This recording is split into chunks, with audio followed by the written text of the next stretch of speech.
Hello, Abnormal Investigations family. Boy, it's going to be a cold one here in Oklahoma. We have a storm system moving in that's going to give us up to negative 30-degree wind chills. They're saying this is going to be a life-threatening event, so should be pretty wild. They're expecting us to set records here, and I will be recording on my other channel and putting out updates. And we're supposed to get a lot of snow and ice and sleet, and so I will be updating on Wide Open Adventures. I'll put the link in the description if y'all would like to see the weather we get and kind of what's going on. I'll be doing shorts on that also. So, alright guys, I got an encounter for you. I hope you enjoy this one. We will jump right into it. I've been debating on whether to tell this story for a while, and I decided it was finally time to share it. This happened to me and my father a long time ago, when I was still in middle school. Me and my dad would often take camping trips whenever I had a break from school. On winter break, me and my dad went on our signature camping trip at a new campsite. I apologize sincerely because I can't recall the name of the campsite for the life of me, and my dad doesn't remember either.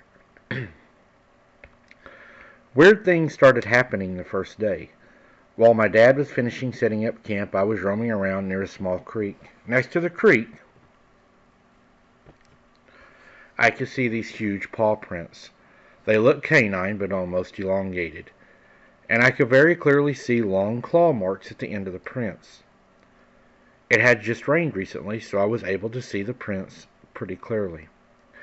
I showed my dad, and he too was astonished by how large the prints were, but we eventually chalked it up to coyotes moving through the area. The second day, while exploring that very same creek, I came across a huge, and I mean huge, claw mark scraped across the tree. I remember standing in front of them, racking my brain for what could have made these things. I was not sure. They were really high up on the tree, about 7 to 8 foot tall, and they looked very fresh. I also began noticing that at night the wildlife would get very quiet. No hooting of owls, of chirping of crickets, dead silence. Sometimes late at night I'd hear these really drawn out howls. They sounded like wolves, but somehow human. I can't describe them. It's like if you look and listen to a groan of a man or the howl of a wolf and mix them together. That's a lot what it sounded like. They were usually very faint and lasted for a couple of minutes at most, so I paid them no mind.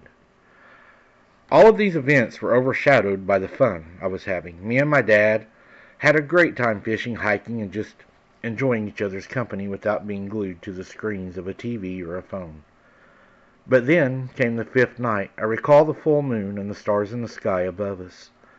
Me and my dad were sitting next to the fire, and he was telling me stories from his childhood, when suddenly we heard a twig snap. We both paused and we looked in the direction of the noise, and my dad stood and quickly gestured for me to get behind him. I expected a coyote or even a deer to walk out, but what did, I will never forget. Two figures. One was 6 feet maybe, the other was a bit smaller. It rather stumbled out. I couldn't believe my eyes, and my dad's eyes widened too. The creatures looked like dogs or wolves, yet they were standing on their hind legs like people. And they had little babies that were standing amongst them. They had hands instead of paws with elongated limbs. But what led me to believe that these were pups also, or juveniles, is because there was another creature standing behind them that was at least 8 feet tall. It had to be the parent. God, I still remember those piercing yellow eyes. The parent wolf scanned me and my dad before it literally scooped up the smallest of the pups in its hands like a human mother would to her babies, and stood protective over the others. And the more older ones seemed to be aggressive toward us. She let out a deep bark-like sound, and the small family crept back into the woods, disappearing almost as suddenly as they appeared. My dad packed our stuff that night, and we left. We wasn't going to hang around to find out what was going to happen. Seeing these things have changed my whole thoughts on everything.